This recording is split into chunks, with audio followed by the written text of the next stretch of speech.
નમસ્કાર વિદ્યાર્થી મિત્રો, આજે આપણે વાત કરીશું ધોરણ 6 એકમ 1 સંખ્યા પરિચય, જેમાં આપણે સ્વાધ્યાય 1.1 આપણે ચર્ચા કરીશું. નવા વિદ્યાર્થી મિત્રો હોય તો આ ચેનલને સબસ્ક્રાઇબ કરી લેજો અને બેલ આઇકનને દબાવી દેજો. ચાલો, સ્વાધ્યાય 1.1 સ્વાધ્યાય 1.1 ની અંદર દાખલા નંબર 1 છે ખાલી જગ્યા પૂરો. પહેલી ખાલી જગ્યા છે કે 1 લાખ બરાબર ખાલી જગ્યા 10,000. તો 1 લાખ હોય એમાં કેટલા 10,000 હશે? તો આપણને ખબર છે કે 1 લાખ બરાબર 10,000 બરાબર. ખાલી જગ્યા નંબર 2, 1 મિલિયન બરાબર ખાલી જગ્યા 100,000. 1 મિલિયનનો અર્થ થાય છે 10 લાખ અને 100,000 નો અર્થ થાય છે 1 લાખ.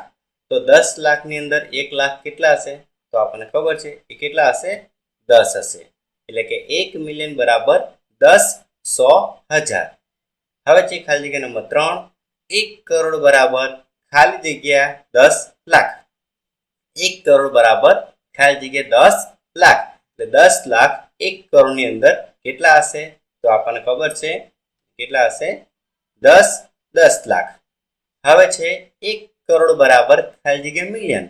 મિલિયન એટલે આપણને ખબર પડી ગઈ કે 10 લાખ બરાબર. 10 લાખ શું કહેવાય છે? 1 મિલિયન કહેવાય છે. તો 1 કરોડમાં કેટલા મિલિયન હશે? તો એ હશે 10 મિલિયન.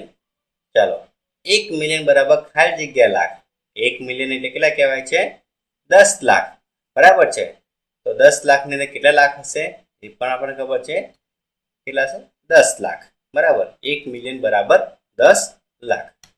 હવે જોઈએ આપણે દાખલા નંબર 2, યોગ્ય રીતે અલ્પવિરામ મૂકો અને સંખ્યા લખો.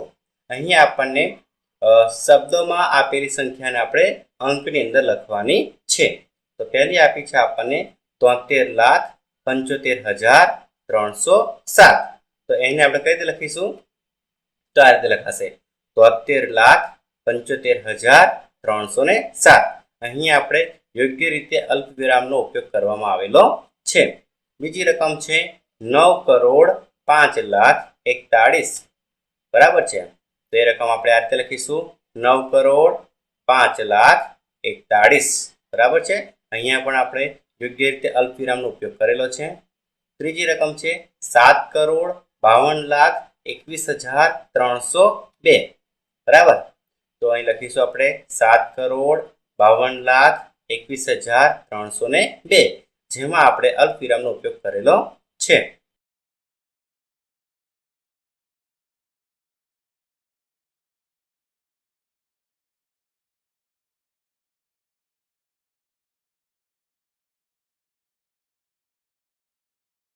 રકમ છે જેમાં આપણે અલ્પવિરામ 3 અંક પછી મૂકેલા છે. 5મા નંબરની છે 23,30,010. 23,30,010, જ્યાં આપણે અલ્પવિરામનો ઉપયોગ કરેલો છે. હવે જોઈશું આપણે દાખલા નંબર 3, અલ્પવિરામ યોગ્ય રીતે મૂકો અને ભારતીય સંખ્યા લેખન પદ્ધતિમાં લખો. અહીં આપણને અલ્પવિરામ મૂકેલો નથી. તો આ સંખ્યાની અંદર આપણે યોગ્ય રીતે અલ્પવિરામ મૂકવાનો છે ભારતીય પદ્ધતિ પ્રમાણે બરાબર છે. તો પહેલું આવશે આપણે આ રીતે લખ્યું છે 80, 83, 58, 57, 62 જે રકમ છે એને આ રીતે આપણે અલ્પવિરામ મૂકીશું. તો કેટલા વંચાશે? જો 762 એટલે 3 અંક પછી અલ્પવિરામ, પછી 85 પહેલા અલ્પવિરામ, પછી બે સંખ્યા પહેલા આપણે અલ્પવિરામ મૂકવામાં આવે છે. 8,75,85,762. પછી છે 85, 46, 283. તો એની આગળ આપણે અલ્પવિરામ મૂકીશું બરાબર છે.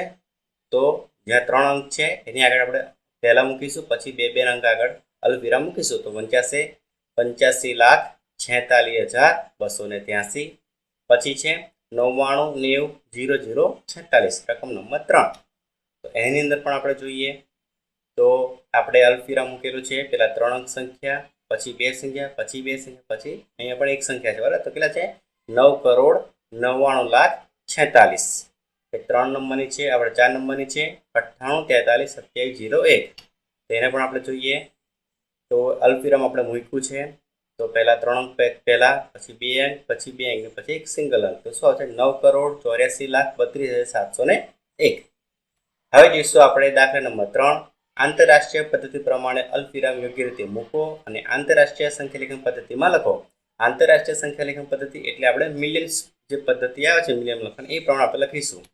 તો એમાં આપણે પહેલી રકમ છે આપણી 78, 92, 10, 92. તો એમાં આપણે આંતરરાષ્ટ્રીય પદ્ધતિમાં આપણે 3 અંકમાં મૂકવાના આવે છે, બરાબર છે. તો પહેલા 3 અંક પછી અલ્પવિરામ, પછી 3 અંક પછી અલ્પવિરામ, એટલે 78,921,092. પછી બીજા નંબરની રકમ છે 74, 52, 283. તો જોઈએ આ અલ્પવિરામ મૂકી દીધું તો શું થશે? 7,452,283.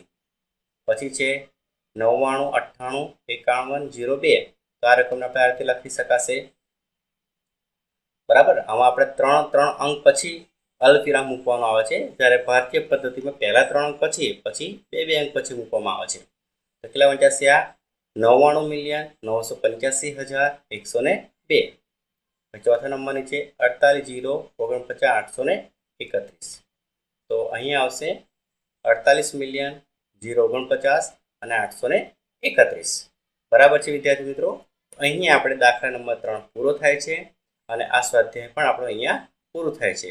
તો આશા રાખીશું કે તમને સ્વાધ્યાયમાં સમજ પડી હશે, બરાબર. આ સાથે આપણે આજનો વિડીયો અહીંયા પૂરો કરીશું.